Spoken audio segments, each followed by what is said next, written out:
ការសម្រេចចិត្តរបស់កម្ពុជាក្នុងការមិនបាញ់តបតទៅនឹងការបង្កចំនួនរបស់ទាហានថៃ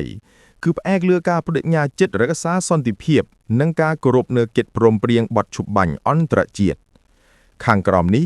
ជាហេតុផលសំខាន់ដែលបានលើកឡើងក្នុងឯកសារផ្លូវការ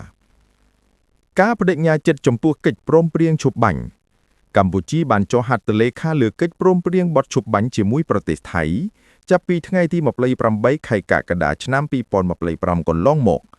ក្រសួងការពារជាតិកម្ពុជាបានគូបញ្ជាក់ថា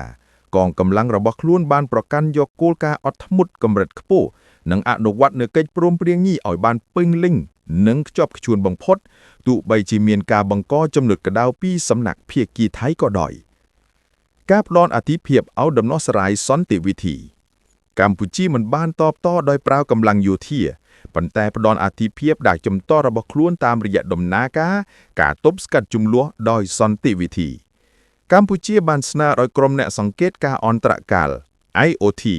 ដែលដឹកនាំដោយម៉ាឡេស៊ីជួសពិនិត្យទីតាំងជាក់ស្ដែងដើម្បីផ្ទៀងផ្ទាត់និងរាយការណ៍ពីហេតុការណ៍ដោយឯករាជ្យវិធានការនេះគឺដើម្បីធានាបាននូវភាពត្រឹមត្រូវនិងតម្លាភាពក្នុងការកំណត់ទំនួលខុសត្រូវការការពារស្ថានភាពមិនឲ្យកាន់តែអាក្រក់ការបាញ់តបតអាចធ្វើឲ្យស្ថានភាពកាន់តែតានតឹងនិងស្មុគស្មាញបន្ថែមទៀតដូច្នេះការរក្សាភាពស្ងប់ស្ងាត់គឺជាវិធានការប្រុងប្រយ័ត្នដើម្បីបង្ការមិនឲ្យមានការប្រឈមមុខគ្នាដែលមិនមានអ្នកឈ្នះហើយក្រោយមកទៀតអាចបណ្ដាលឲ្យមានការបាត់បង់ជីវិតនិងទ្រព្យសម្បត្តិយោធាកម្ពុជាបានជ្រើសរើសយកមធ្យោបាយចូលលាក់ក្នុងលេនឋានជំនួសឲ្យការបាញ់តបតនៅពេលដែលត្រូវបានគេបាញ់ចូលសព្វវិវុធកម្ពុជាតើហេតុអ្វីបានជាកម្ពុជាមិនបាញ់អាវុធទៅថៃវិញហើយកម្ពុជាត្រូវអត់ធ្មត់រហូតថៃប្រហារធ្វើមកលើកម្ពុជារហូតហេតុអ្វីមិនបាញ់វិញទៅហេតុអ្វីមិនរើបបន្លាលួសចោលទៅហេតុអ្វីប្រជាជនភូមិជោគជ័យនិងព្រៃច័ន្ទជួយទប់ទល់សៀមឈ្លានពានហេតុអ្វីឲ្យសៀមឈួរដីចំការខ្មែរ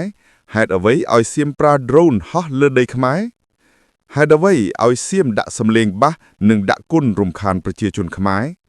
តើកាត់ដីដើម្បីសន្តិភាពមែនទេខ្មែរខ្លាយសៀមមែនទេបើមានសង្គ្រាមខ្មែរចាញ់សៀមមែនទេខ្ញុំសូមឆ្លើយសរុបជូនតាមការយល់ឃើញរបស់ខ្ញុំ3យ៉ាងបងប្អូនស្គាល់អ្វីជាសង្គ្រាមទេតើសង្គ្រាមចប់ឬនៅតើត្រូវត្រៀមលក្ខណៈបែបណាតើការបញ្ចប់សង្គ្រាមអាចធ្វើទៅបានតាមរយៈណាបើតាមទស្សនៈយោធាបែបស្រាលមិនគិតឲ្យស៊ីជម្រៅយើងត្រូវយល់ថាតើខ្មែរយើងធ្វើសង្គ្រាមនេះដើម្បីអ្វីតើសត្រូវធ្វើសង្គ្រាមដើម្បីអ្វីបើយើងនិយាយអំពីវិធីការធ្វើសង្គ្រាមឈ្លានពានរបស់សត្រូវប្រកាសណាស់សត្រូវចង់បានទឹកដីយើងហើយយើងធ្វើសង្គ្រាមដើម្បីទប់ទល់បើសួរថាខ្មែរទប់ទល់បែបណាខ្ញុំអាចឆ្លើយធម្មតាថាទប់ទល់ដើម្បីឈ្នះមិនបាត់បង់អាយុជីវិតកងទ័ពប្រជាជនខូចខាតទ្រព្យសម្បត្តិប្រជាជនអាចរស់នៅបានធម្មតានៅភូមិស្រុកមិនចាំបាច់ជម្លៀសកិច្ចសង្គ្រាមនិងពង្រឹងសេដ្ឋកិច្ចផលិតផលក្នុងស្រុកជាដើមឡាក់